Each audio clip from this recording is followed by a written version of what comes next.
Mesdames, Messieurs, bonjour. BZD-TV, l'édito Jean-Jacques Seymour. L'Afrique n'a jamais été, pour la Grande-Bretagne, que la face noire d'une gloire impériale passée, un terrain de chasse pour son aristocratie, un Éden perdu pour ses souverains. Les relations entre Londres et les capitales africaines, plus encore avec les chefs d'État africains, n'ont rien de commun avec ce que nous connaissons ici à Paris.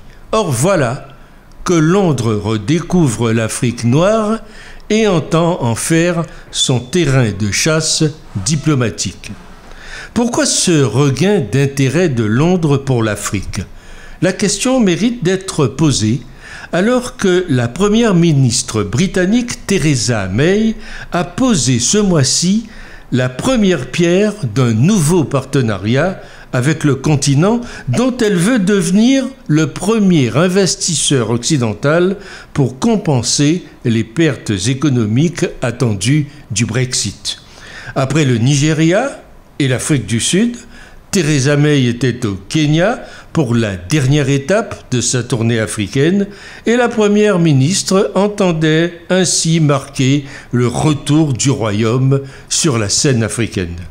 La voilà donc sur le terrain pour prôner un nouveau partenariat.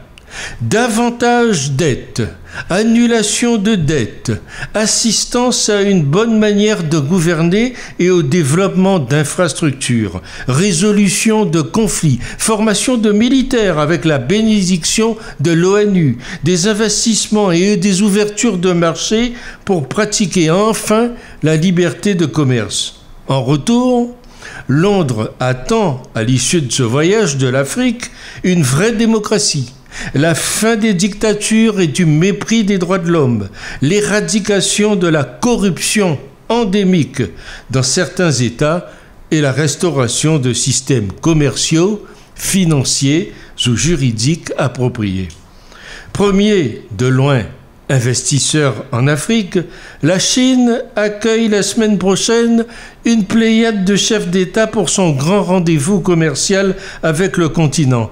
Theresa May concède ne pas pouvoir concurrencer cette puissance économique, mais le Royaume-Uni peut offrir à l'Afrique des investissements sur le long terme. Alors, est-ce un simple regain d'intérêt géopolitique? Pas vraiment, car l'état des lieux n'est pas très joli.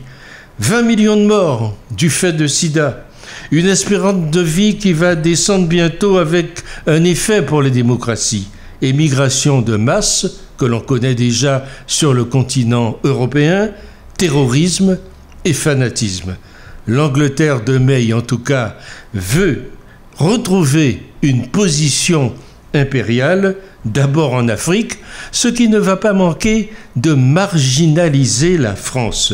Le processus est en marche, c'est ce que je crois.